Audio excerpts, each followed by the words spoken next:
வணக்கம். இன்னைக்கு நம்ம ஜுடிஷியரி அப்படிங்கிற டாபிக் பத்தி பார்க்கலாம். ஸோ இது ரொம்ப சின்ன டாப்பிக்காக தான் நான் இன்னைக்கு சொல்ல போறேன். இன்னைக்கு முடிக்கிற ஜுடிஷியரிங்கிற டாபிக் அப்புறமா நம்ம கண்டினியூ பண்றது ஸ்ட்ரக்சர் ஆஃப் கோர்ட்ஸ் இதெல்லாமே கொஞ்சம் பார்க்கலாம். நம்ம கான்ஸ்டியூஷன் அப்படி கொஞ்சம் போயிடலாம் நம்ம அடுத்த கிளாஸஸ்ல. And one more thing what I want to say is we are going to have a full length test soon. We plan to have the test this week. அதாவது நாளைக்கு. சில ஸ்டூடெண்ட்ஸ் எல்லாமே டிஸ்ட்ரிக்ட் விட்டு வெளியே போயிருக்கிறதுனால இந்த டெஸ்ட்டை போஸ்ட்போன் பண்ணுறோம். So என்னைக்கு வீக் டேல இந்த டெஸ்ட் நடக்குங்கிறத நம்ம சொல்லிடலாம். இப்போ நம்ம ஜுடிஷியரி பற்றி பார்த்துட்டு ஜுடிஷியரிங்கிற அந்த குட்டி டாபிக் இன்ட்ரடக்ஷன் டு ஜுடிஷியரின்னு வச்சுக்கலாமே. இது முடிஞ்சதுக்கு அப்புறமா நம்ம ஒரு ஃபுல் லென்த் டெஸ்ட் எழுத போகிறோம் இல்லையா, அந்த டெஸ்ட் பேப்பரில் என்னென்ன டாபிக்ஸுக்கு கீழே கொஸ்டின் வந்திருக்கு அப்படிங்கிறத ஷார்ட்டாக சொல்ல போகிறேன். நான் என்னென்ன டாபிக்ஸில் கொஸ்டின் அதில் இருக்கும் அப்படிங்கிறதையும் நான் சொல்லிடுறேன். அதில் எவ்வளோ நம்ம கவர் பண்ணியிருக்கோம், கவர் பண்ணாததில் என்ன டாபிக்ஸை பற்றி நம்ம பேச போகிறோம் அப்படிங்கிறதெல்லாம் இன்னைக்கு கிளாஸில் நம்ம பார்க்க போகிறோம். ஸோ ஜுடிஷியரி ஒரு கண்ட்ரிக்கு ஏன் ஜுடிஷியரி தேவை, என்ன ரோல் பிளே பண்ணுது? நம்ம கண்ட்ரி வந்து ஒரு டெமோக்ராட்டிக் கண்ட்ரின்னு சொல்லிட்டோம், ஜனநாயக நாடு. அப்போ ஜுடிஷியரியோட ரோல் இங்க என்னவா இருக்கு? லாவை இன்டர்பிரேட் பண்ணும், இன்டர்பிரிட்டேஷன் ஆஃப் லா. இன்டர்பிரிட்டேஷன் ஆராய்ந்து பார்க்கறது, இது எப்படி அப்ளை பண்ணணும் அப்படிங்கிறது. ஏதோ ஒரு ஆம்பிகிட்டி வந்ததுன்னா அதை உட்காந்து ஆராய்ந்து எல்லாமே பார்ப்போம். நம்ம மெயினான பர்பஸ் என்ன, எதுக்காக நம்ம லா இன்டர்பிரேட் பண்றோம்? ஏதோ ஒரு டிஸ்பியூட் வரைஸ் ஆயிடுச்சு, அந்த டிஸ்பியூட்டை சால்வ் பண்றதுக்கு தான் கோர்ட்டுக்கு வருவோம். அப்போ இருக்கிற லாவை அப்ளை பண்ணி இது சரி இது தப்பு அப்படிங்கிற மாதிரி ஒரு டெசிஷன் நமக்கு கிடைக்கும். இப்போ who is the watch dog of democracy? இப்போ டெமோக்ரஸியை வந்து யார் கண்ணு கருத்துமா பார்த்துக்க வேண்டியதா இருக்கு? டெமோக்ராட்டிக் கண்ட்ரி அப்படின்னு சொன்னாலே அதுல எந்த ஒரு ஃபெயிலியரும் இருக்கக்கூடாது. For the people by the people அப்படின்னு சொல்றோம். ஸோ ஃபைனல் பெனிஃபிஷியரி யாரு? இங்க பீப்புள் தான் பெனிஃபிஷியரி.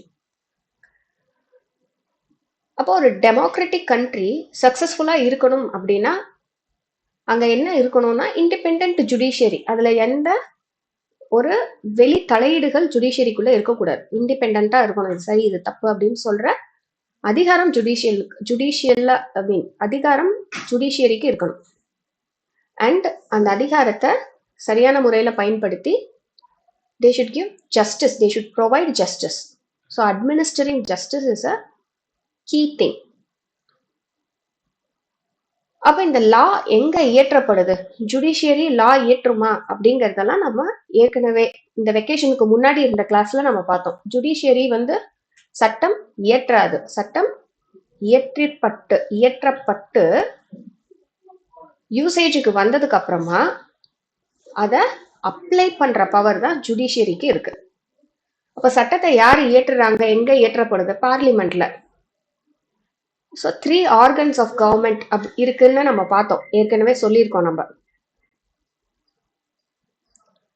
ஸோ ஒவ்வொரு ஆர்கனுக்கும் ஒரு ஸ்பெசிபிக் டியூட்டிஸ் இருக்கு. அந்த டியூட்டிஸை அவங்க ப்ராப்பரா பெர்ஃபார்ம் பண்ணணும். அப்போ ஒவ்வொரு ஆர்கனும் கொஞ்சம் இண்டிபெண்டா இருக்கணும். இப்ப ஜுடிஷியரி போய் எக்ஸிக்யூட்டிவ்ல தலையிடக்கூடாது, எக்ஸிக்யூட்டிவ் ஜுடிஷியரிக்குள்ள தலையிடக்கூடாது. ஸோ லெஜிஸ்லேச்சர் அண்ட் எக்ஸிக்யூட்டிவ் எப்படி இருக்கணும்? எல்லாருமே ஒன்னோட ஒன்று ஒத்து போகணும். ஸோ இந்த 3 ஆர்கன்ஸ் வந்து லெஜிஸ்லேச்சர், எக்ஸிக்யூட்டிவ் அண்ட் ஜுடிஷியரி. இவங்க 3 பேரும் இண்டிபெண்டா இருந்தாலும் ஒன்னோட ஒன்று இணைஞ்சு செயல்படணும் அப்படிங்கிறது தான் நம்ம சொல்லியிருக்கோம். ஸோ கான்ஸ்டியூஷன் வந்து நமக்கு 26 Jan 1950 நம்ம பயன்பாட்டுக்கு வந்தது. அப்ப இதுக்கு முன்னாடி நமக்கு என்ன இருந்துச்சு? கவர்மெண்ட் ஆஃப் இந்தியா ஆக்ட்னு ஒன்று இருந்தது. ஸோ இதெல்லாம் ஜென்ரல் நாலேஜுக்கு நம்ம கொஞ்சம் தெரிஞ்சுக்கலாம்.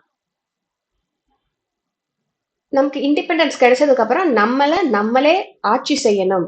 நம்ம ஒரு சோவரன், அதாவது இண்டிபெண்ட் அரசாட்சியாக இருக்க போறோம் நம்ம. அப்ப நமக்குன்னு ஒரு சட்டம் நமக்கு வேணும். அப்படிங்கிறதுக்காக தான் நமக்கு கான்ஸ்டியூஷன் ஆஃப் இந்தியா, இந்திய அரசியல் அமைப்பு சட்டம் கொண்டு வந்தோம் நம்ம. இதுக்கு முன்னாடி நம்மள பிரிட்டிஷ் பீப்புள் ரூல் பண்ணாங்க. ஸோ அவங்க நம்மளை ரூல் பண்றதுக்கு ஏத்த மாதிரியான ஒரு ஆக்ட் யூஸ் பண்ணிட்டு இருந்தாங்க.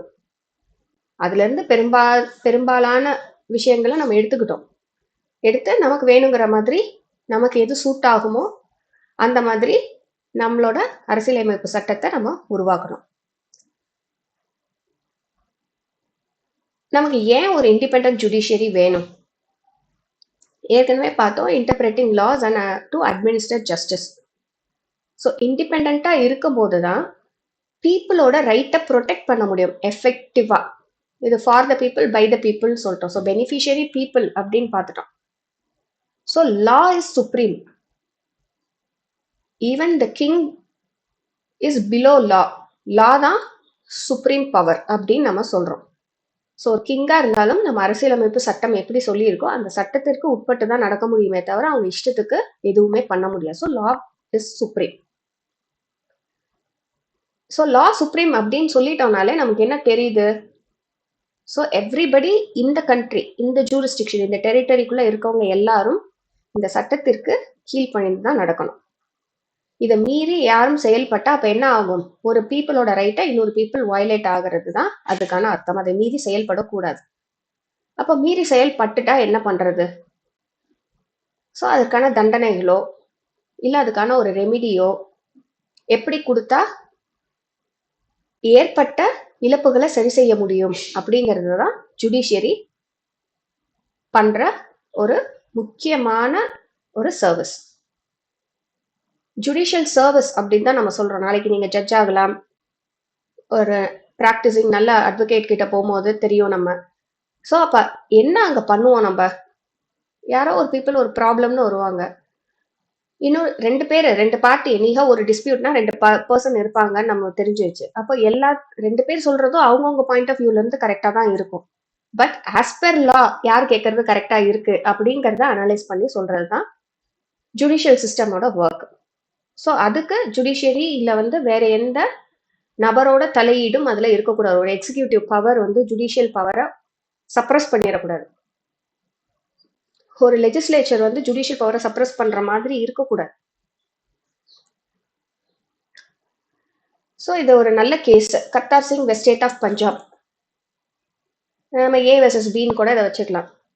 ஸோ இந்த கேஸ்ல தான் சொல்லிட்டாங்க, the function of legislature is to make law, executive to implement law and judiciary to interpret law within the limit set down by constitution. So constitution தான் இந்திய அரசியலமைப்பு சட்டம். அதுதான் பில்லர். இந்த பில்லருக்கு மேலதான் நம்ம எவ்வளவு பெரிய வெயிட்னாலும் வைக்கலாம். ஆனா அது எல்லாமே எப்படி இருக்கணும்? இந்த பில்லர் என்ன சொல்லி இருக்கோ இதுல இருக்கிறத மீறி எதுவுமே இருக்கக்கூடாது. ஸோ என்ன ஆக்ட், என்ன ரூல்ஸ் நம்ம ஃப்ரேம் பண்ணாலும் கான்ஸ்டியூஷனுக்கு அகெயின்ஸ்டா அது இருக்கக்கூடாது. அதுதான் இம்பார்ட்டண்டா நம்ம பார்க்க வேண்டிய ஒரு விஷயம். இப்ப லெஜிஸ்லேச்சர் லா மேக் பண்றாங்க, சட்டத்தை இயற்றிடுறாங்க, அதை இம்ப்ளிமெண்ட் பண்றாங்க, நம்ம பார்லிமெண்ட்ல வச்சு பாஸ் பண்ணி யூசேஜுக்கு வரைக்கும் கொண்டு வந்துடுறோம். யூசேஜுக்கு வந்ததுக்கு அப்புறம் அதை யாரு அப்ளை பண்றாங்க? சொசைட்டில ஜுடிஷியரி தான் அதை யூஸ் பண்றாங்க, அதை அப்ளை பண்றாங்க. எப்படி அப்ளை பண்றாங்க? ஒரு டிஸ்பியூட் வருது, பேஸ்ட் ஆன் ஒரு பர்டிகுலர் ஆக்டுக்கோ ஒரு ஆக்டு கீழே அது கவர் ஆகும். ஃபார் எக்ஸாம்பிள் நமக்கு ரைட் டு எஜுகேஷன் இருக்கு. இந்த ஆக்ட்ல கிளாஸ் 1ல இருந்து கிளாஸ் 8 வரைக்கும் ஸ்டூடெண்ட்ஸ் இருக்காங்க. Compulsory education, right to free and compulsory education தான் அது சொல்லுறாங்க. இப்ப ஏதோ ஒரு ஸ்கூல்ல போய் அட்மிஷன் கேட்கறாங்க, அவங்களுக்கு கொடுக்கல. இப்ப ஏதோ ஒரு ஸ்கூல்னு வச்சுக்க வேண்டாம், ஒரு பெரிய பிரைவேட் ஸ்கூல்னு வச்சுக்கலாம். இப்ப கவர்மெண்ட் ஸ்கூல்ல அட்மிஷன் யார் கேட்டாலும் அந்தந்த class strength, teacher, student teacher எல்லாமே நம்ம பார்த்துட்டு ஸ்கூல்ல அட்மிஷன் போட்டுப்பாங்க. அது ஒரு பெரிய ப்ராசஸ் கிடையாது. பட் பிரைவேட் ஸ்கூல்ல அவங்க ஃபீஸ் ஜாஸ்தி இருக்கும், எல்லாராலையும் அந்த ஸ்கூலுக்கு போக முடியாது. அந்த மாதிரி சுச்சுவேஷன்லாம் இருக்கும்போது ஒரு குழந்தையால ஒரு வீட்டுக்கு பக்கத்துல ஒரு ஸ்கூல் இருக்கு, அங்க இடம் கிடைக்கல. ஆனா அந்த ஸ்கூலை விட்டா இன்னொரு 15 கிலோமீட்டர் தள்ளி போனாதான் இன்னொரு ஸ்கூல் இருக்கு அப்படிங்கிற ஒரு நிலைமை இருக்கு. அப்போ கவர்மெண்ட் இதெல்லாம் நம்ம எப்படி ஓவர் கம் பண்ணலாம் அப்படின்னு யோசிக்கும் போது, சரி அதான் பிரைவேட் ஸ்கூல் எல்லா இடத்துலயும் இருக்குல்ல, நம்ம அவங்களுக்கு ஃபண்ட் கொடுத்துடலாம். ஒரு கவர்மெண்ட் ஸ்கூல்ஸ் குழந்தைக்கு எவ்வளோ செலவாகுதோ அந்த காசை உங்களுக்கு கொடுத்துருவோம். நீங்கள் உங்ககிட்ட 100 சீட் இருக்குன்னா 100 குழந்தைங்கள ஃபஸ்ட் ஸ்டாண்டர்டில் நீங்கள் சேர்த்துக்கிறதுக்கான பெர்மிஷன், எல்லாத்துக்கும் பெர்மிஷன் வாங்கணும், இத்தனை ஸ்டூடெண்ட்டை நான் சேர்ப்பேன் அப்படின்னு. அப்போ அந்த இத்தனை ஸ்டூடெண்ட் நீங்கள் சேர்க்குறீங்க அப்படின்னா இப்போ 100 ஸ்டூடெண்ட்டுக்கு குறைஞ்சபட்சம், அதாவது 25%, குறைஞ்சபட்சம் 25%ன்னு ரூல் சொல்லுது. அப்போ கம்பல்சரி 25% அட்லீஸ்ட், கம்பல்சரி 25% ஓப்பன் மார்க்கெட்லேருந்து ஸ்டூடெண்ட்ஸை நீங்கள் சேர்த்துக்கணும். அந்த ஸ்டூடெண்ட்டுக்கு, எக்கனாமிக்கலி வீக்கர் செக்ஷனில் இருக்க ஸ்டூடெண்ட்டுக்கு ஃபீஸை யார் கட்டிடுவோம்? கவர்மெண்ட் ரீஇம்பர்ஸ் பண்ணிடும் அந்த பர்டிகுலர் ஸ்கூலுக்கு. அதுதான் ஆர்டிஇக்கு கீழே அட்மிஷன் போடுற ப்ரொசீஜர். 25% ஆஃப் த ஸ்கூல் சீட்டை வந்து ஓப்பன் மார்க்கெட்டில் ஓப்பன் பண்ணுவாங்க. ஒரு ஆன்லைன் அப்ளிகேஷன் போடுவாங்க. இப்போ நடக்கிற சினாரியா சொல்கிறோம். ஒரு ஆன்லைன் அப்ளிகேஷன் போடுவாங்க, ஸ்டூடெண்ட்ஸ் எல்லாம் அப்ளை பண்ணுவாங்க. அந்த ஸ்கூலை சுற்றி 1 கிலோமீட்டர் 3 கிலோமீட்டர் ரேடியஸ்குள்ளே இருக்க பசங்களுக்கு வாய்ப்பு கொடுத்து அந்த பசங்க இந்த ஸ்கூலில் வந்து சேர்ந்துக்கலாம். இந்த பசங்களுக்கான ஃபீஸை கவர்மெண்ட்டு அந்த பர்டிகுலர் ப்ரைவேட் ஸ்கூலுக்கு ரீஇம்பர்ஸ் பண்ணிடும். So to what extent? So book, note, யூனிஃபார்ம்னு சொல்லிடுறாங்க. இப்போ வந்து ஒரு எக்ஸ்டர்னல், ஒரு எக்ஸிக்யூட்டிவோ ஒரு லெஜிஸ்லேஷரோ யாரோ ஒருத்தர் வந்து இந்த இடத்துல ஒரு பர்டிகுலர் விஷயத்துக்காக இல்லை நீங்கள் டிரான்ஸ்போர்ட்டும் சேர்த்து இந்த ஸ்கூலுக்கு கொடுங்க, அப்போ ஒவ்வொரு ஸ்கூலுக்கும் ஒன்று பண்ண முடியாது, ரூல் சேஸ் இவ்வளோதான் அப்படின்னு சொல்லிட்டு. அப்போ ஜுடிஷியரி இங்கே என்ன பண்ணோம்? ஒரு பேரண்ட்டே நாளைக்கு வந்து ஒரு கேஸ் போடுறாங்க, வெறும் புக்கு, நோட்டு, யூனிஃபார்முக்கு தான் தராங்க, என்ன டிராவல் எக்ஸ்பென்ஸ் தரமாட்டேங்கிறாங்க அப்படின்னு. அப்போ ஜுடிஷியரி இங்க என்ன பண்ணும்? ஆக்ட்ல என்ன சொல்லியிருக்காங்க, எது எது முக்கியம் ஒரு பையன் படிக்கிறதுக்கு ஈக்குவலா இருக்கணும். ஒரு இடத்துல போய் அவன் உட்காடுறான் அப்படின்னா ஈக்குவலா தெரியணும் அப்படின்னா யூனிஃபார்ம் ரொம்ப முக்கியம். ஸோ யூனிஃபார்ம் கொடுத்தாச்சு. படிக்கிறதுக்கு புக்கு முக்கியம், எழுதுறதுக்கு நோட்டு முக்கியம், ஸ்டேஷனரி, பேனா, பென்சில்லாம் ப்ரொவைட் பண்ணிட்டாங்க. இதுக்கு மேல டிரான்ஸ்போர்ட்டுங்கிற கான்செப்ட்ல என்ன சொல்றாங்க அந்த ஆக்ட்லயே? 1 கிலோமீட்டர் 3 கிலோமீட்டர் ரேடியஸ்ன்னு சொல்லிடுறாங்க. அப்போ அப் டு 5th ஸ்டாண்டர்ட் வரைக்கும் தான் நீங்க 1 கிலோமீட்டர், அப் டு 8th ஸ்டாண்டர்ட்னா 3 கிலோமீட்டர்ஸ்னு. எதுக்காக அதை சொல்றாங்க? ஸோ ஒரு நடந்து போயிட்டு வரக்கூடிய டிஸ்டன்ஸ்ல இருக்கணும், இல்லை ஏதோ ஒரு சின்ன மீன்ஸ் ஆஃப் டிரான்ஸ்போர்ட், ஒரு சைக்கிள்லையோ எதுலையோ ஒன்று போயிட்டு, அதை விட்டு நான் என் வீட்டில இருந்து 1 கிலோமீட்டர் தான், ஆனால் நான் என் வீட்டில இருந்து ஆட்டோல தான் நான் போவேன், அந்த ஃபீஸை வந்து நீங்க கொடுங்க அப்படிலாம் நம்ம கேட்க முடியாது. So the court will apply என்ன பண்ணணும், ரூல்ல என்ன சொல்லியிருக்காங்க, ஆக்ட்ல என்ன சொல்லியிருக்காங்க, ஸோ அதுக்குள்ளானதை கொடுக்குறாங்களா இல்லையா அப்படிங்கிற விஷயத்த தான் இங்க பார்ப்பாங்க. ஸோ இந்த ஸ்டேட்ல, இந்த கேஸ்ல the court made it very clear யாருக்கு எவ்வளோ லிமிட், யாரு எந்த பவர்க்குள்ள இருக்கணும் அப்படிங்கிறத சொல்லிட்டாங்க, யாருக்கு என்ன ரோல் இருக்கு அப்படின்றது. ஸோ இன்டர்பிரிட்டேஷன் ஆஃப் லாஸ் அப்படின்னு சொல்லிட்டோம்னா என்ன, ரூல்ல என்ன இருக்கோ, ஆக்ட்ல என்ன இருக்கோ அதை அப்படியே சொல்லிடுவாங்களா? ஜுடிஷியரி அப்படிதான் பண்ணுமா அப்படின்னா அப்படி கிடையாது. ஜுடிஷியல் ஆக்டிவிசம் அப்படின்னு ஒன்று இருக்கு. What is judicial activism? ஒரு ஆக்ட் வர்ற வரைக்கும் நம்ம ஒரு ஜுடிஷியரி பார்த்துட்டு இருப்பாங்க, என்ன ஆக்ட் வருது எல்லாமே ஓகே. இப்போ இந்த ஆக்ட் கான்ஸ்டியூஷனுக்கு, கான்ஸ்டியூஷன்ல சொல்லப்பட்ட விஷயங்களுக்காக தான், அந்த விஷயங்கள் தான் இதுல இருக்கா? இப்ப கான்ஸ்டியூஷன்ல வந்து 18 வயசு ஆனாதான் 18 ஒரு ஓகே, ஒரு நல்ல எக்ஸாம்பிள் சொன்னா என்னது, இதே எஜுகேஷனே வச்சுக்கலாம். Article 21A, right to free and compulsory education constitution சொல்லிடுச்சு. இப்போ வந்து ஒரு ஆக்ட் வருது, எக்ஸாம்பிளுக்கு வச்சுக்கலாம், இமேஜினரியா வச்சுக்கலாம் நம்ம. அப்ப சொல்றாங்க, ஒரு 6th ஸ்டாண்டர்ட் படிச்ச பசங்களுக்கு இந்த டைப் ஆஃப் ஒர்க் கொடுக்குறோம், இது வந்து ஒர்க் ஃப்ரம் ஹோம் தான், இந்த டைப் ஆஃப் வேலை கொடுக்கும்போது 6th ஸ்டாண்டர்ட் இஸ் எலிஜிபிலிட்டி, இந்த வேலையை அவன் பார்க்கறதுக்கு நாங்கள் இவ்வளோ சம்பளம் கொடுக்குறோம்னு ஒரு கவர்மெண்ட் ரூல் போடலாமா அப்படின்னா போட முடியாது. ஏன் அப்படின்னா கான்ஸ்டியூஷன் சொல்றது 1 முதல் 8ஆம் வகுப்பு வரை கட்டாயம் கல்வி கற்கணும், அந்த கல்வி இலவச கல்வியாக கொடுக்கப்படணும், அது வந்து கவர்மெண்டோட கடமைன்னு சொல்லிடுச்சு. என் வீட்டுக்கு பக்கத்துல ஒரு கவர்மெண்ட் ஸ்கூல், ஒரு 1 கிலோமீட்டர் ரேடியஸ்ல ஒரு கவர்மெண்ட் ஸ்கூல் இருக்கு, ஆனா நான் கவர்மெண்ட் ஸ்கூலை ப்ரிஃபர் பண்ணாம பிரைவேட் ஸ்கூல்ல போய் சேரலாமானா அப்படி சேரக்கூடாது. அப்படி போய் சேர்ந்துட்டு அதுக்கப்புறம் கவர்மெண்ட் வந்து எனக்கு ஃபீஸ் கொடுன்னு கேட்கக்கூடாது. இப்போ ஒரு குழந்தை படிக்கணும்னு சொல்லிட்டோம், 1 முதல் 8ஆம் வகுப்பு வரை கண்டிப்பா படிக்கணும்னு சொல்லிட்டு நானே ஒரு ரூல் போடுவேன், நீங்க ஒரு 6ஆம் கிளாஸ் குழந்தைக்கு வேலை கொடுத்து வச்சீங்கன்னா அவனுக்கு இவ்வளவு சம்பளம் மினிமம் கொடுக்கணும் அப்படின்னு. அப்ப it is against the constitution. Child labour இருக்கக்கூடாதுன்னு சொல்லுது constitution. It is against the constitution. 8ஆம் கிளாஸ் வரைக்கும் படிக்கணும்னு சொல்லுது. அப்ப சைல்ட் லேபர் இருக்கக்கூடாது, 8ஆம் கிளாஸ் வரைக்கும் படிக்கணும்னு எல்லாத்தையும் சொல்லிட்டு 6ஆம் கிளாஸ் படிக்கிற பையனுக்கு இவ்வளவு சம்பளம் கொடுக்கலாம் இந்த வேலைக்கு அப்படின்னு ஒரு ஃபிக்ஸ் பண்ற மாதிரி ஒரு ஆக்ட், ஏதோ ஒரு ஆக்ட் வரும், ஒரு இமேஜினரியா நான் சொல்றேன். இது அப்படி இருக்கு அப்படின்னா இந்த இடத்துல ஜுடிஷியல் ஆக்டிவிசம் இது கரெக்டா தப்பா, தே வில் டூ ரிவ்யூ. அந்த ஸ்டாட்யூட் பர்டிகுலர் ஆக்டுக்கு கான்ஸ்டியூஷனல் வேலிடிட்டி, அதுல கான்ஸ்டியூஷன்ல சொல்லப்பட்ட விஷயங்களுக்கு அகெயின்ஸ்டா இல்லாம கரெக்டா இருக்காங்கிறத பார்ப்பாங்க. ஸோ இந்த மேட்பெரி வெஸ் மேடிசன் அப்படிங்கிற கேஸ்ல தான் ஜுடிஷியரிக்கு ரிவ்யூ பண்ற அத்தாரிட்டி இருக்கு அப்படிங்கறத சொன்னது. Resolving disputes. ஸோ இந்த அத்தாரிட்டி இருக்கும்போது ஒரு டிஸ்பியூட், இப்போ இந்த ஆக்டை பார்க்கும்போது ஒருத்தர் சொல்லுவா இது கரெக்ட் தான், ஏற்கனவே பசங்க கஷ்டப்பட்டுட்டு இருக்காங்க, வேலைக்கு போனா கொஞ்சம் காசு கிடைக்கும்ல, அவங்க ஃபேமிலி நல்லா இருக்கும், இது ஒரு வியூவா இருக்கும் ஒருத்தருக்கு. இன்னொருத்தர் படிச்சாதான் நாளைக்கு இந்த பசங்க வேலைக்கு வர முடியும், இன்னைக்கு ஒரு 4 ரூபாய் கிடைக்குது அப்படிங்கிறதுக்காக பையனை படிக்க வைக்காம விட்டுட்டோம்னா அவன் 40 வயசுலயும் இந்த 4 ரூபாயில இருந்து ஒரு 15 ரூபாய் வேலைக்கு தான் போக முடியும். அதே இது இப்ப இருக்க கஷ்டத்தை பொறுத்துட்டு அவன் 8ஆம் கிளாஸ் வரைக்கும் படிச்சுட்டான், அதுக்கப்புறம் 11th 12th எல்லாமே படிச்சு முடிச்சுட்டான்னா அவன் இந்த 4 ரூபாயில இருந்து 14 ரூபாய்க்கு பதிலாக ஒரு 400 ரூபாய்க்கு ஒரு மதிப்பு சொசைட்டில அவனுக்குன்னு ஒரு மரியாதை இருக்கும், ஒரு மதிப்பு ஏற்படும், நல்ல வேலையில போய் செட்டில் ஆகலாம் அப்படிங்கிறது இன்னொருத்தரோட வியூவா இருக்கும். ஸோ அவங்க அப்போ ஒரு டிஸ்பியூட் ஆகுது அந்த இடத்துல ஒரு விஷயம், இப்போ இது கரெக்டா தப்பா அப்படின்னு டிசைட் பண்ணணும். இப்போ கோர்ட்டுக்கு வந்து பவர்ஸ் இருக்கு, they do this activism, they do this review, they say இது தப்பு, இந்த ஆக்ட் வந்து செல்லாது அப்படின்னு சொல்றதுக்கான பவர்ஸ் இருக்கு கோர்ட்டுக்கு. ஸோ ஒரு சொசைட்டியை நம்ம சேஞ்ச் பண்ணணும் அப்படின்னா ஜுடிஷியரியோட இண்டிபெண்டன்ஸ், அந்த இண்டிபெண்டா அது செயல்படுறது ஒரு முக்கியமான ஒரு காரணம். ஸோ யாருக்கு நடுவில் டிஸ்பியூட் வரும்?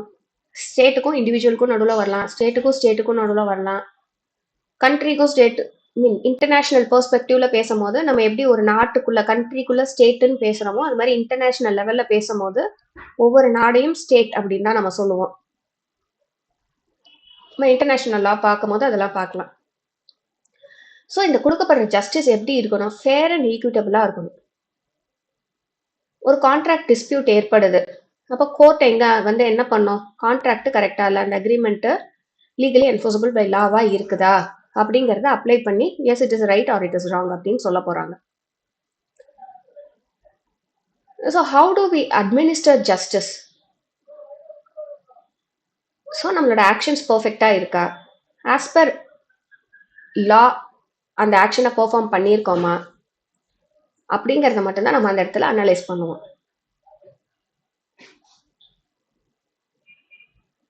அப்போ லா வயலேட் பண்ணிட்டா என்ன பண்ணுவோம்? ஒன்னா பனிஷ்மெண்ட் கொடுப்போம். இந்த punishment maybe penalty or penal சாங்ஷன்ஸாக இருக்கலாம். பனிஷ்மெண்ட்டா அதாவது பிசிக்கல் பனிஷ்மெண்ட்டா இருக்கலாம், அப்படி இல்லைன்னா பெனால்ட்டி கொடுக்கலாம். யாரு இந்த லாவை வயலேட் பண்ணி நடந்துக்கிட்டோமோ அதுதான் administration of justice. Resolving the டிஸ்பியூட்கோட கண்டினியூவேஷனா என்ன வரும்? அதை எப்படி நம்ம இம்ப்ளிமெண்ட் பண்றாங்க? By granting a decision. The decision says what to do. அந்த வாட் அப்படிங்கிறது தான் என்னது? பெனால்ட்டி கொடுக்க போறேன், நான் என்ன டெசிஷன் சொல்லியிருக்கேன் அந்த இடத்துல. கிரிமினல் லா அப்படின்னா ஒன்று பனிஷ்மெண்ட் இருக்கும் இல்ல பெனால்ட்டி இருக்கும். சிவில் லா அப்படின்னா the decision says who should do what, who should not do what அப்படிங்கறது சொல்லிடுவாங்க. ஸோ ஏன் இம்பார்ட்டன்ட்? ஃபார் பெனிஃபிட் ஆஃப் பீப்புளோட ரைட்ஸ் அண்ட் டியூட்டிஸை கரெக்டாக செய்ய வைக்கிறதுக்காக தான் நமக்கு ஜுடிஷியரி தேவை. So law is supreme, even the king is below law. அப்போ எல்லாருக்கும் சமம் அந்த லா. கொலை செஞ்சா யார் செஞ்சாலும் கொலை தான். ஒரு கான்ட்ராக்ட் போட்டுட்டு அதை பிரீச் பண்ணா breach is a breach. Independent பீப்புளுக்கு நடுவில் போட்டால் அது வந்து பிரீச் ஆஃப் கான்ட்ராக்ட். ஒரு கவர்மெண்ட் என்டிட்டி ஒரு இண்டிவிஜுவல் பீப்புளோட போட்டால் கவர்மெண்ட் என்ன நினைச்சாலும் பண்ணலாம் அப்படிலாம் கிடையாது எங்கேயுமே. The contract is a contract always. So judiciary protects the rights of every person. அதுதான் இங்க முக்கியம். எவ்ரி பர்சன் அப்படிங்கிறது யார்? பீப்புளா இருக்கலாம், கம்பெனியா இருக்கலாம், ட்ரஸ்டா இருக்கலாம், சொசைட்டியா இருக்கலாம். ஸோ ஃபைனலா இந்த கம்பெனி ட்ரஸ்ட் சொசைட்டின்னு கூட நான் சொல்லிட்டேன் இதுல. ஸோ இந்த ட்ரஸ்ட் கம்பெனி சொசைட்டில இதுல யார் பெனிஃபிஷியரி? பீப்புள் தான். So it is a people centric one to give a fair and equitable justice to every one. So நம்ம டெமோக்ரஸியை காப்பாத்துறதுக்கான ஒரு முக்கியமான டூல் தான் ஜுடிஷியரி அண்ட் அந்த ஜுடிஷியரி இண்டிபெண்டா இருக்கணும் அப்படிங்கிறது மிக முக்கியமான ஒரு விஷயம். யாரும் எந்த இடத்துலையும் தலையிடக்கூடாது. நீ கான்ட்ராக்ட் லா எடுத்துக்கலாம், டாட் லா எடுத்துக்கலாம், கிரிமினல் லா எடுத்துக்கலாம். ஸோ எந்த லா, கம்பெனி லா எதை எடுத்தாலும் judiciary will play its role in it must play it role in an independent way. So இவ்வளோதான் ஜுடிஷியரி பற்றி ஒரு ஐடியா உங்களுக்கு கிடைச்சிருக்கும். It must be independent. And 3 organs of கவர்மெண்ட்ல யார் யாருக்கு என்னென்ன ரோல், அதாவது எக்ஸிக்யூட்டிவ், லெஜிஸ்லேச்சர், ஜுடிஷியரி, யார் யாருக்கு எவ்வளோ பவர்ஸ் இருக்கு அவங்களோட ஒர்க்கை பண்றதுக்கு அப்படிங்கிறது எல்லாமே நம்ம இப்போ பார்த்துட்டோம். So it is just an introduction to judiciary. அடுத்து நான் சொல்லியிருந்தேன் இல்லையா, நாளைக்கு சாட்டர்டே வந்து ஒரு ஃபுல் லென்த் டெஸ்ட் வைக்கிறதா இருந்தோம். சில பசங்க அவுட் ஆஃப் டிஸ்ட்ரிக்ட் ஸ்கூல் விட்டு வெளியே போறாங்க ஒரு ஈவெண்ட்காக. ஸோ இந்த டெஸ்ட் போஸ்ட்போன் ஆக போது. போஸ்ட்போன் ஆகுறது எப்போ அப்படின்னு பார்க்கலாம். எப்போன்னு நாங்கள் சொல்லிடுறோம், ஹெச்எம் அண்ட் டீச்சர்ஸ்க்கு சொல்லிடுறோம். இப்போ அந்த டெஸ்ட் பேப்பரில் இதை டெஸ்ட் 1 நடக்க போகுது. அதில் இந்த 4 டாபிக்ஸ் கேட்டிருக்காங்க. இந்த கொஸ்டின் பேப்பர் வந்து நம்ம வெளியே ஒருத்தவங்க கிட்ட கொடுத்து அவங்க ரெடி பண்ணி நமக்கு கொஸ்டின்ஸ் கொடுத்துருக்காங்க. ஸோ இதில் கான்ட்ராக்ட் அண்ட் டார்ட் நெக்லிஜென்ஸ் கொடுத்துருக்கோம் இல்லையா. ஸோ கான்ட்ராக்ட் நெக்லிஜென்ஸ் நம்ம பார்த்துட்டோம் ஏற்கனவே. கிரிமினல் லா அண்ட் கான்ஸ்டியூஷன் இந்த ரெண்டும் ஆடட் டாபிக்ஸாக இருக்கு. அதில்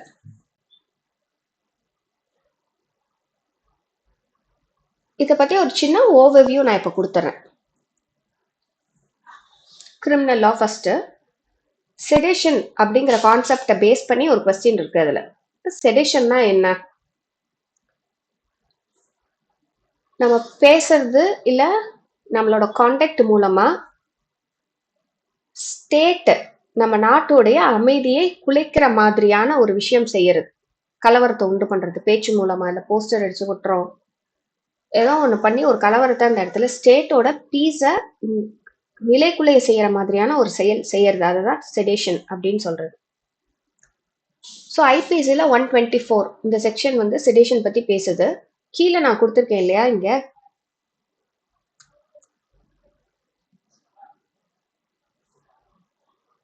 முன்னாடி ஐபிசின்னு இருந்தது, இப்போ அத பாரதிய நியாய சன்ஹிதா 2023 பிஎன்எஸ் அப்படின்னு ஷார்ட்டா சொல்லுவோம்.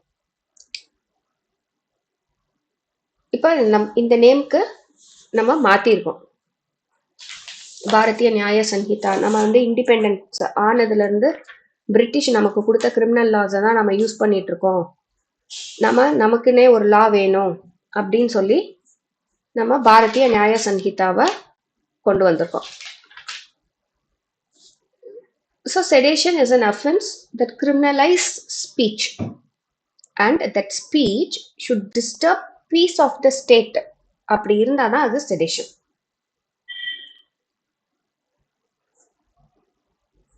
ஸோ இப்போ இதுல வந்து ஏதோ ஒரு கொஸ்டின் கேட்குறாங்க அப்படின்னு வச்சுக்கலாம் செடேஷன்ல, ஓகேவா? என்ன மாதிரி கேட்கலாம்?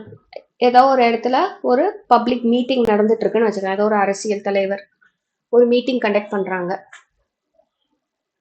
அந்த மீட்டிங்ல அவங்க பேசுற விஷயங்கள் அந்த ஸ்டேட்ல அப்போ கரண்டா இருக்கிற கவர்மெண்ட்டை பாதிக்கிற மாதிரியான ஒரு சூழல் ஏற்பட்டுருச்சு. அதோட காரணம் அப்படி ஆயிடுச்சு. மீட்டிங் போட்டது என்னமோ நார்மலா பேசி நார்மலா ஏதோ ஒரு விஷயத்தை பத்தி பேசுறதுக்காக, ஆனா அங்க பேசப்பட்ட விஷயங்கள் அந்த விஷயத்தினால ஒரு சின்ன கலவரமே அங்க ஏற்பட்டுருச்சு. அந்த கலவரத்தோட வெளிப்பாடு எப்படி இருந்துச்சு? இப்ப இருக்க கவர்மெண்ட் சரியில்லைன்னு சொல்ற மாதிரி ஆயிடுச்சு. ஸோ இது எல்லாமே என்ன ஆகுது? ஒரு ஸ்டேட்டோட அமைதியை குலைக்கிற மாதிரியான ஒரு விஷயம். அப்போ அது செடிஷன். அதே எக்ஸாம்பிள், ஒரு மீட்டிங் நடந்துட்டு இருக்கு, அவங்க பாட்டுக்கு பேசுறாங்க, இப்ப இருக்க அரசியல் சரியில்லைப்பா அப்படின்னு பேசுறாங்க. அதனால அங்க உண்மை எல்லாரும் கேட்டுக்கிறாங்க. அந்த மீட்டிங்ல உட்காந்து எல்லாரும் அமைதியே கேட்டு எந்திரிச்சு போயிடுறாங்க. அப்ப இங்க என்ன நடக்குது? இப்ப இருக்க கவர்மெண்ட்டை விமர்சனம் தான் பண்ணியிருக்காங்க அந்த மீட்டிங்ல. இந்த மீட்டிங் வந்து ஒரு 1950 நடந்ததுன்னு வச்சுக்கலாம். அப்ப இந்த கவர்மெண்ட்டை விமர்சனம் பண்றாங்க, எல்லாரும் கேட்டுட்டு சும்மா போயிடுறாங்க, அங்க ஒண்ணுமே நடக்கல. அப்ப அது செடிஷனா அப்படின்னு கேட்டா கிடையாது. அந்த ஸ்பீச்சோட அவுட்கம்மா ஸ்டேட்டோட அமைதி நிலை குலைஞ்சு போயிடணும். அந்த மாதிரி ஒரு ஈவெண்ட் நடந்தாதான் அது செடேஷன். ஸோ கேள்விகள் அப்படிதான் இருக்கும். ஒரு எக்ஸாம்பிள் கொடுத்து கொடுத்து சில பேர் சொல்லியிருந்தீங்களா கதையா சொல்றாங்கன்னு. ஸோ அதுல இப்ப படிக்கும் போது நிறைய குட்டி குட்டி கதைகள் கொஸ்டின்ஸா இருக்கும். இப்போ ஒரு மீட்டிங்க்கு ஒரு படம் வரைகிறவர் வந்தாரு, நியூஸ் ரிப்போர்ட்டர். அந்த நியூஸ் ரிப்போர்ட்டர் அந்த மீட்டிங்கை வந்து கவர் பண்ணி அவர் டெய்லி பேப்பர்ல கொடுத்துட்டாங்க. மீட்டிங் நடந்த வரைக்கும் ஒன்றும் இல்லை. ஆனால் அந்த மீட்டிங்ல இதெல்லாம் பேசினாங்கன்னு ஒரு எக்ஸ்ட்ராவா கொஞ்சம் ஸ்பைசஸ்லாம் ஆட் பண்ணி ஒரு கவர் ஸ்டோரி எழுதி அடுத்த நாள் பேப்பர்ல முதல் பக்கத்துல ஏதோ ஒரு கார்ட்டூன் போட்டு வந்துருது. ஸோ அந்த கார்ட்டூன் வந்து ஒரு 2 குரூப் ஆஃப் பீப்புளை வந்து அஃபெக்ட் பண்ற மாதிரியான ஒரு கார்ட்டூன். அதை பார்த்து ரொம்ப அஃபண்ட் ஆகி அவங்களுக்குள்ள அடிச்சுக்க ஆரம்பிச்சிட்டாங்க. அடுத்த நாள் எது மீட்டிங் நடந்தது இன்னைக்கு பேப்பர்ல வந்த நியூஸை பார்த்து அடுத்த நாள் அடிச்சுக்க ஆரம்பிச்சிட்டாங்க. அப்ப இந்த இடத்துல செடேஷன் செக்ஷன் யார் மேல போடுவாங்க? அந்த பர்டிகுலர் பத்திரிகை நிருபர் மேல. மீட்டிங்லயே அப்படி நடக்கல. நீ வரைஞ்ச ஒரு கார்ட்டூனு நீங்க என்னதான் வந்து நான் இது அப்படி நினைச்சு வரையலன்னு சொன்னா கூட இதோட ரிஃப்ளெக்ஷன் தான் என்ன ஆயிடுச்சு, அங்க ஒரு கலவரம். அடுத்த நாள் அந்த பேப்பர் வந்ததுக்கு அப்புறம் அந்த பேப்பரோட அவுட்கம்மா அடுத்த நாள் ஒரு கலவரம் இடிச்சிருச்சு.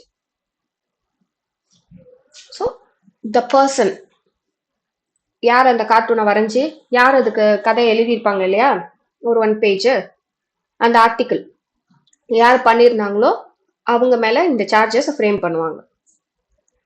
Next murder and culpable homicide பத்தி பார்க்கலாம். ஸோ பாரதிய நியாய சன்ஹிதா முன்னாடி ஐபிசி 1960. ஸோ மர்டர்னா என்ன? கல்பபிள் ஹோமிசைட் இஸ் மர்டர் அப்படின்னு சொல்லிட்டோம். ஸோ இன்டென்ஷனோட தெரிஞ்சு ஒருத்தரை கொலை பண்றது murder. With intention, with knowledge, ஒரு விஷயத்த செஞ்சு கொலை பண்ணணுங்கிற இன்டென்ஷனோட இப்படி பண்ணா அவன் செத்துருவாங்கிறது தெரிஞ்சு ஒரு விஷயத்த செஞ்சு அவன் அதுக்கு செத்தும் போயிட்டான்னா அது மர்டர். இதெல்லாம் செஞ்சு அவனை சாகடிக்கிறதுக்கு முயற்சி பண்ணி அவன் சாகல அப்படின்னா அது என்ன எடுத்து வரும்? அட்டெம்ப்ட் மர்டரா ஆயிடும். அது மர்டர் கிடையாது. முயற்சி கொலை. முயற்சி வேற, கொலை வேற. செத்து போயிடணும். அது செத்துட்டா மர்டர். செத்து போகலைன்னா attempt murder. So A shoots Z with an intention of killing him. கான்சிக்வன்ஸா என்ன ஆயிடுச்சு? செத்து போயிட்டார். இது மர்டர். கல்பபிள் ஹோமிசைட் இன்டென்ஷன் இருக்கணும். அந்த இன்டென்ஷன் எதுக்காக இருக்கலாம்? டெத்துக்காக இருக்கலாம், பாடியில இன்ஜுரிக்காக இருக்கலாம். ஸோ இதோட ரிலேட்டபிள் வேர்டு இதோட ரிலேட் பண்ணி சீக்வன்ஷியலா டெத் நிகழலாம். Knowledge, intention and knowledge, it will cause death. இதுதான் வந்து கல்பபிள் ஹோமிசைட். இப்போ இது ரெண்டுக்கும் என்ன டிஃபரன்ஸ்? இங்க ஒரு எக்ஸாம்பிள் கொடுத்துருக்கேன். என்னப்பா மர்டரும் சத்து போவான்னு சொன்னீங்க, கல்பபிள் ஹோமிசைட்லயும் இன்டென்ஷன் இருக்கு, நாலேஜ் இருக்கு. அதோட சீக்வன்ஸா அந்த ஆக்ட் வந்து ஒருத்தரை கொலை பண்ணிடும், செத்து போயிடுவாரு அவரு. அது ஏன் 2 டிஃப்ரெண்ட் வேர்டு அப்படின்னு நமக்கு ஒரு வரலாம். So A lay stick and turf over பிட்ட. ஒரு குழிக்கு மேல கொஞ்சம் ஸ்டிக்ஸ் எல்லாம் போட்டு கவர் பண்ணி வச்சிடறாங்க with an intention of that by causing death or likely to cause death. ஒன்று அவன் செத்து போயிடணும்னு நினைக்கலாம், இல்லை மரணத்துக்கு இணையான ஏதோ ஒரு அடிப்பட்ட அவருக்கு மோசமான இது ஆயிடணும் அப்படின்னு இருக்கும். இப்ப ஏ வந்து அந்த பிட்டுக்கு ஆப்போசிட் சைட்ல இருந்துட்டு இசட்டுங்கிற பர்சனா வா வா இதெல்லாம் நல்லாதான் இருக்கு அப்படின்னு சொல்றாங்க. ஒண்ணுமே சொல்லல. ஆனா அவனுக்கு தெரியும் அந்த இடத்துல சும்மா ஒரு பெரிய குழி நோண்டி உள்ள எல்லாம் கல்லெல்லாம் போட்டு மேல சும்மா இலைய வச்சு மூடி வச்சிருக்காங்கன்னு. வா வான்னு கூப்பிட்டோன்னே அவன் என்ன பண்றான்? அதை கிராஸ் பண்ணி வந்துடுறான். இந்த பர்சனுக்கு நாலேஜே இல்லை, ஆப்போசிட் இருக்கவே நம்மளை கொலை பண்றதுக்காக தான் ஏதோ பண்ணி வச்சிருக்காங்கிறதெல்லாம் தெரியாது. அவன் நடந்து வரும்போது நடுவில் அந்த குச்சி ஒரு வேளை ஸ்ட்ராங்கா இருந்திருந்ததுன்னா அவன் கிராஸ் பண்ணி அடுத்த இடத்துக்கு போயிருப்பான். ஸ்ட்ராங்கா இல்லைன்னா அதெல்லாம் பிச்சுக்கிட்டு உள்ள விழுந்திருப்பாங்க. இந்த கேஸ்ல என்ன ஆயிருது? எல்லாம் பிஞ்சு உள்ள போய் அவன் உள்ள விழுந்து செத்தும் போயிடறான். So A committed an offence of culpable homicide. எல்லா மர்டர்லயும் ஒரு கல்பபிள் ஹோமிசைட் இருக்கும். அங்க இன்டென்ஷன் இருக்கு, நாலேஜ் இருக்கு. ஆனா எல்லா கல்பபிள் ஹோமிசைடும் மர்டர் ஆயிடாது. ஸோ எனக்கு தெரியும், எனக்கு இன்டென்ஷன் இருக்கு, நாலேஜ் இருக்கு, இதோட தான் நான் ஒரு விஷயத்த செய்ய போறேன். ஆனா அதோட ரிசல்ட் கண்டிப்பா டெத்தா தான் இருக்குங்கிறதுக்கான டெத்தா தான் இருக்கணும் அப்படின்னு எதுவுமே கிடையாது. So the meaning of culpable homicide and murder என்ன அப்படின்னு பார்க்கலாம். Someone who caused death of another by doing an act likely to cause that person's death. So இது செய்யறதுனால சாகலாம், சாகாமலும் இருக்கலாம் அந்த இடத்துல. It is likely to cause a person's death. Murder பாருங்க, someone who does an act resulting death of another with sufficient intention to cause the person's death. So intention இருக்கு, இவன் செத்து தான் போகணும்னு தெரிஞ்சு பண்ணி அவர் செத்தும் போயிடுறாரு. இந்த இடத்துல லைக்லி டு காஸ் டெத் தான், இங்க the person is dead. So இதுதான் இது ரெண்டுக்கான டிஃபரன்ஸ். ஸோ இன்டென்ஷன் என்ன இருக்கணும், மே R may not have direct intention to cause death. டைரக்டா சாக தான் அடிக்கணுங்கிற இன்டென்ஷன் அங்க இல்ல. அந்த நிகழ்வுனால ஒரு வேலை சாகலாம், இல்ல சாகாமலும் இருக்கலாம். மர்டர்ல சாகணும் அப்படின்னு சொல்லியே செய்யறது தான். இந்த நியூ ஆக்ட் ஏற்கனவே நம்ம சொல்லிட்டோம், ஐபிசி அப்படிங்கிறது பழைய இவ்வளவு நாளா நமக்கு இருந்தது. இப்போ நம்ம அதை பாரதிய நியாய சங்கீதா பிஎன்எஸ் 2023ன்னு ஷார்ட்டா மாத்திட்டோம் நம்ம. இப்போ இதுல ஒரு ஜிகே கொஸ்டின் கேட்கலாம், இந்த 2023 பிஎன்எஸ் எப்போ it came in to force, எப்போ நம்மளோட யூசேஜுக்கு வந்துச்சுன்னா இந்த ஜூலை 1st இருந்து தான் வந்திருக்கு. இந்த வருஷம் ஜூலை 1st இருந்து தான் வந்தது. 2023ல இந்த சட்டமா வரணும்னு சொல்லியாச்சு. பட் இது எக்ஸிஸ்டன்ஸுக்கு வந்து யூஸுக்கு எப்போ வந்திருக்குன்னா ஜூலை 1st இருந்து. ஸோ இங்க பார்த்தோம் நம்ம 299 வந்து கல்பபிள் ஹோமிசைடு. இங்க செக்ஷன் 299 கல்பபிள் ஹோமிசைடு பார்த்தாச்சு. 300 வந்து மர்டர். இப்போ நியூ ஆக்ட்ல செக்ஷன் 98 and 100 வந்து கல்பபிள் ஹோமிசைடுக்கு, செக்ஷன் 101ம் 99ம் ஃபார் மர்டர் புது ஆக்ட்ல. ஸோ எந்த செக்ஷன்ல வந்துச்சுங்கிற ஒன் வேர்டு கொஸ்டின் கிளாட்ல கேட்க போறதே கிடையாது, பேசேஜ் தான். ஸோ இப்போ நான் மர்டர் கல்பபிள் ஹோமிசைடுன்னு பேசினதுக்கு ஏதோ ஒரு கதையை சொல்ல போறாங்க உங்களுக்கு கொஸ்டின்ல. பேசேஜ் என்னவா இருக்கு அப்படின்னா கல்பபிள் ஹோமிசைட்னா என்ன, மர்டர்னா என்ன அப்படிங்கிறத ஒரு சொல்லிட்டு அதுக்கான ஒரு சின்ன கதையும் சொல்லியிருக்காங்க. ஸோ இதை பேஸ் பண்ணி அந்த கதைக்கு வெவ்வேறு விதமான கதை ஒண்ணுதான். ஒருத்தனும் இன்னொருத்தனும் சண்டை போட்டுக்கிட்டான், அந்த சண்டையோட அவுட்கமா ஒருத்தன் இன்னொருத்தனை கொலை பண்ணிட்டான். இது ஒரு பேசிக் திங், அவன் செத்துட்டான். இன்னொரு கதை, இதே 2 பேர் சண்டை போட்டாங்க, அவனை கத்தி எடுத்து குத்திட்டான், ஆனா அவன் சாகல. இப்ப இது மர்டரா கல்பபிள் ஹோமிசைடான்னு கேட்டிருப்பாங்க. ஒருத்தனை இன்னொருத்தனை சண்டை போட்டான், ஆனா ஏன் இவன் கத்தி எடுத்து குத்துனான்னா அவன் ஒரு மிக மிக மோசமான ஒரு பேட் வேர்டு யூஸ் பண்ணான், அதனால அவன் குத்துனா செத்துட்டான். அப்போ இது என்னது, இது மர்டர் கிடையாது கண்டிப்பா.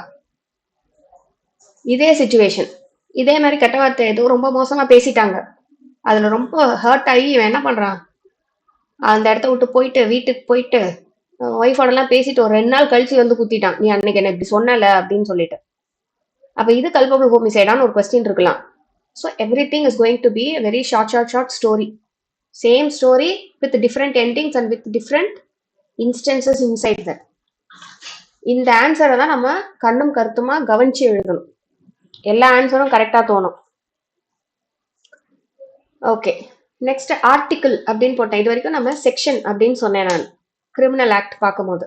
இப்ப ஆர்டிகிள் அப்படின்னு சொல்றேன்னா இப்ப இந்தியன் கான்ஸ்டிடியூஷன்ல எந்த சரத்து 19(1)C இதுல என்ன சொல்லியிருக்காங்கன்னா right to form association.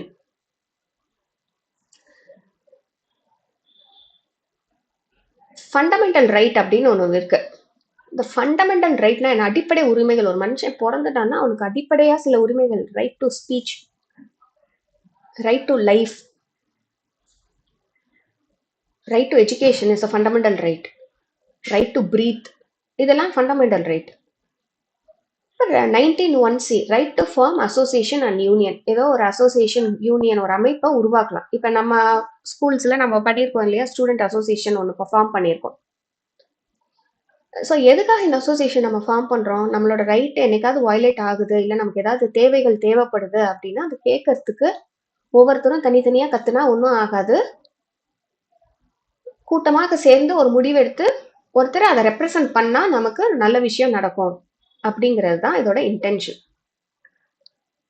So இந்த ஆர்டிகல் என்ன கேரண்டி பண்ணுது, ரைட் டு ஃபார்ம் அசோசியேஷனை கேரண்டி பண்ணுது.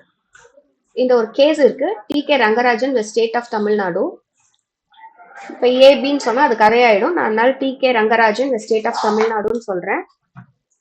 இந்த கேஸ்ல என்ன கோர்ட் சொல்லியிருக்காங்க அப்படின்னா, right to strike is not included in fundamental right.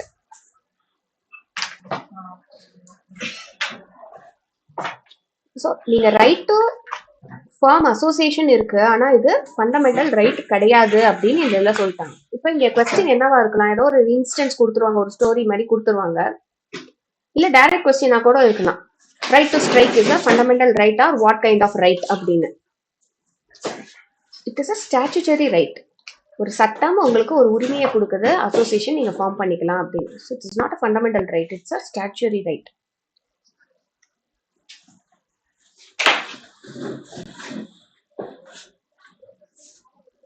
I'm sorry.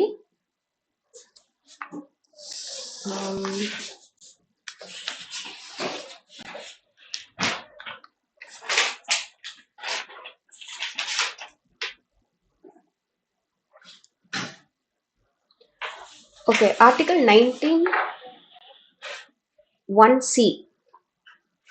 இதுல வந்து right to form association and unions அப்படின்னு பேசிட்டோம். ரைட் டு ஃபார்ம் யூனியன்ஸ் வந்து கான்ஸ்டியூஷன் நமக்கு கேரண்டி பண்ண ஒரு right. Every citizen has right to form union. So ஒரு union எதுக்கு நம்ம ஃபார்ம் பண்ணுவோம்? நம்மளோட உரிமைகளை கேட்கறதுக்காக, இல்லை நமக்கு ஏதோ ஒரு அநீதி நடந்துருச்சு அப்படின்னா அந்த விஷயத்துல இருந்து ரிசால்வ் பண்ணி வெளியே வர்றதுக்கு. ஒவ்வொருத்தரும் தனித்தனியா அவங்கவுங்க பிரச்சனையை பேசினா முடிவுக்கு வரப்போறது கிடையாது, சொல்யூஷனும் கிடைக்க போறது கிடையாது. ஸோ ஒரு குரூப்பா எல்லாருமே இதனால பாதிக்கப்படுறோம், எங்களுக்கு இது வேணும் அப்படின்னு நம்ம கேட்டோம் அப்படின்னா அது எஃபெக்டிவா இருக்கும் அப்படிங்கிறது நமக்கே தெரியும். இப்போ நம்ம ஸ்டூடெண்ட்ஸ் அசோசியேஷன்லாம் ஸ்கூல்ல ஃபார்ம் பண்ணியிருக்கோம். ஸோ நமக்கு என்ன தேவைகள் இல்லை அங்கே என்ன குறைகள் இருக்கு அதை நிவர்த்தி செய்யணும்னு மொத்தமா நம்ம பேசும்போது அதுக்கான ஒரு தீர்வு கிடைக்கும் அப்படிங்கிறது அதான் அதோட எண்ணம். ஸோ ஒரு அசோசியேஷன் அப்படின்னு சொல்லிட்டோம், ஒரு யூனியன் சொல்லிட்டோம்னாலே நமக்கு என்ன ஞாபகத்துக்கு வரும்? ஸ்ட்ரைக் பண்ணுவாங்க, குரூப்பா சேர்ந்துட்டா ஸ்ட்ரைக் பண்ணுவாங்க. ஸோ ஏன் ஸ்ட்ரைக் பண்றோம்? நம்ம கேட்டு கேட்டு பார்த்துட்டோம், கிடைக்கல, அதனால ஸ்ட்ரைக் பண்றோம். இப்போ இங்க ஒரு கேஸ் மார்க் பண்ணியிருக்கேன், டி.கே. ரங்கராஜன் ஸ்டேட் ஆஃப் தமிழ்நாடுன்னு. இதுல என்ன சொல்றாங்க? ரைட் டு ஸ்ட்ரைக் பத்தி பேசுறாங்க. அப்ப என்ன நடந்திருக்கும்? ஏதோ ஒரு அசோசியேஷனோ யூனியனோ இருந்திருக்கு, அவங்க ஸ்ட்ரைக் பண்ணியிருக்காங்க.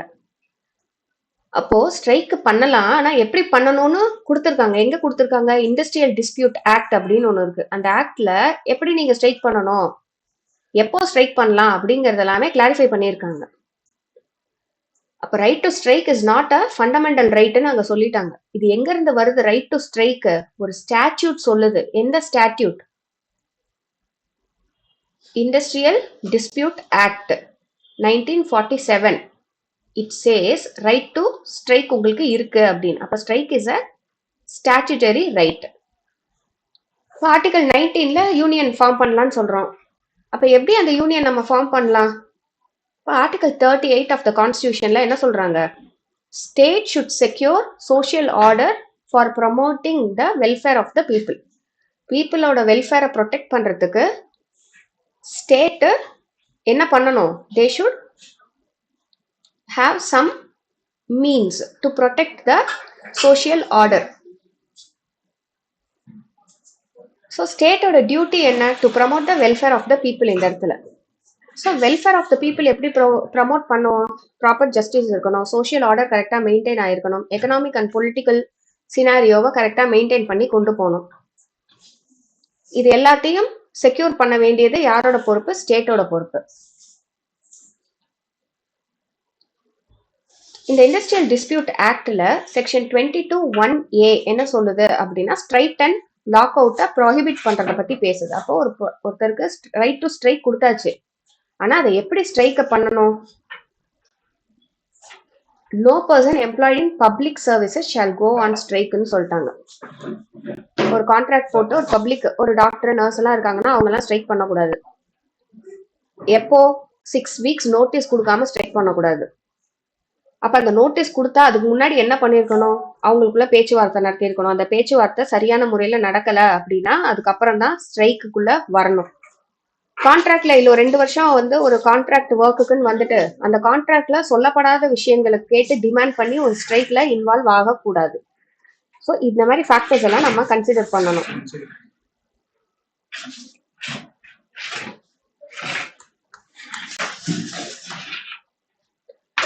அடுத்து கான்ட்ராக்ட் நம்ம நிறைய இப்போ வந்து கிரிமினல் லாவும் கான்ஸ்டியூஷனும் சொல்லிட்டேன். நான் என்ன சொல்லியிருக்கேனோ இந்த அடிப்படையில தான் வந்து கொஸ்டின்ஸ் வரும். கான்ட்ராக்ட் அண்ட் நெக்லிஜென்ஸ், இந்த இடத்துல நெக்லிஜென்ஸ்னா டார்ட் லா. அப்ப நெக்லிஜென்ஸ்னா என்ன? கவனக்குறைவா ஒரு விஷயத்த பண்றதுன்னு சொல்லியாச்சு. அப்ப கவனக்குறைவா பண்றது எந்தெந்த சூழ்நிலைகள்ல எப்படி பண்றோம் அப்படிங்கிறது ஒரு கதையா நம்ம அந்த இடத்துல சொல்லிட்டோம் ஏற்கனவே அந்த பேசேஜ்ல. இந்த பேசேஜை படிச்சுட்டு நெக்லிஜென்ஸ்னா என்ன அப்படிங்கறதெல்லாம் பேசினதுக்கு அப்புறமா அந்த கொஸ்டின்ல என்ன சொல்லியிருக்காங்களோ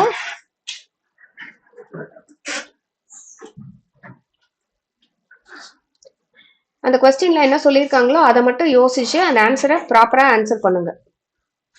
நம்ம ஏற்கனவே டாட் லா படிக்கும் போது ஒரு எக்ஸாம்பிளுக்கு சொல்லியிருந்தேன். ஒரு டாக்டர் வந்து ஒரு சர்ஜரி பண்ணும்போது உள்ள ஏதோ ஒரு சர்ஜிக்கல் இன்ஸ்ட்ருமெண்ட்டை வச்சு சர்ஜரியை கம்ப்ளீட் பண்ணி முடிச்சிருக்க கூடாது. ஸோ சர்ஜரிக்கல் இன்ஸ்ட்ருமெண்ட் உள்ள இருக்குன்னா என்னது? அது டாக்டரோட நெக்லிஜென்ஸை காமிக்குது. ஸோ அது சரியா தப்பானா அது 100% ராங். இதே இது ஒரு எமர்ஜென்சிக்கு ஒரு பேஷண்ட் வர்றாங்க, அப்பதான் ஒரு டாக்டர் வந்து ஒரு அந்த ஆப்ரேஷன் தியேட்டர்ல ஒரு ஆப்ரேஷன் முடிஞ்சிருக்கு, ஸோ அந்த ரூமை கிளீன் பண்ணி அடுத்து ரெடி பண்ணாம அந்த சர்ஜரியை பண்ண ஒரு 5-10 மினிட்ஸ் டிலே ஆயிடுது. அதோட கான்சிக்வன்ஸா அவர் செத்து போயிட்டாரு அப்படின்னா இந்த இடத்துல நெக்லிஜென்ஸ் அப்படின்னு சொல்ல முடியுமானா அது நெக்லிஜென்ஸ் கிடையாது. ஸோ ரூமை ப்ராப்பரா ரெடி பண்ணாம ஒரு பேஷண்ட்டுக்கு ஆப்ரேஷன் கண்டக்ட் பண்ண கூடாது. அப்ப அங்க டாக்டர் நெக்லிஜென்ட்டா இருந்தாங்க, அந்த டிலே வந்து இட் இஸ் பிகாஸ் ஆஃப் நெக்லிஜென்ஸ்னு சொல்ல முடியாது. ஸோ கான்ட்ராக்ட் பத்தி நம்ம பேசுறோம் அப்படின்னா நிறைய எக்ஸாம்பிள்ஸ் சொல்லியாச்சு கான்ட்ராக்டுக்கு. ஒரு இன்ஃப்ளூயன்ஸ் அன்டியூ இன்ஃப்ளூயன்ஸ்ல ஒரு நர்ஸ் ஒரு பேஷண்ட் இருக்காங்க, அன்ரீசனபிளா சார்ஜ் பண்ணிட்டாங்க அப்படின்னா இந்த இடத்துல என்ன காம்பனன்ட் இன்வால்வ் ஆயிருக்கு? அன்டியூ இன்ஃப்ளூயன்ஸ் இருக்கா அப்படின்னா இருக்கு. ஸோ இந்த மாதிரியான கொஸ்டின்ஸ் தான் கான்ட்ராக்ட்ல கேட்க போறாங்க. அந்த மாதிரி ஒரு மைனரோட கன்சென்ட்டோட ஒரு அக்ரிமெண்ட் எக்ஸிக்யூட் ஆகுது, அப்போ அது வேலிடா இன்வேலிடா? ஸோ மைனர் ஒரு நாள் முன்னாடினாலும் மைனரோட என்டர் ஆகுற கான்ட்ராக்ட் ஒரு அக்ரிமெண்ட் இஸ் வாய்ட் ஆப் இனிஷியோ அப்படின்னு பார்த்துட்டோம். ஸோ நம்ம பார்த்த கன்சென்ட், அன்டியூ இன்ஃப்ளூயன்ஸ், இந்த மாதிரி கான்செப்ட் எல்லாமே அப்ளை பண்ணி கொஸ்டினுக்கு ஆன்சர் பண்ண ட்ரை பண்ணுங்க. ஸோ லீகல் பொறுத்த வரைக்கும்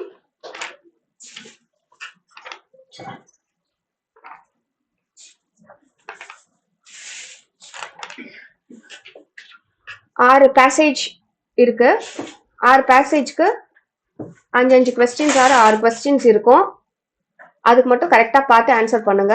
all the best. So exam எப்போ நடக்க போகுது அப்படிங்கறத சொல்லிடலாம். இந்த சாட்டர்டே எக்ஸாம் கிடையாது. We will discuss that with your HM and teachers soon. Thank you.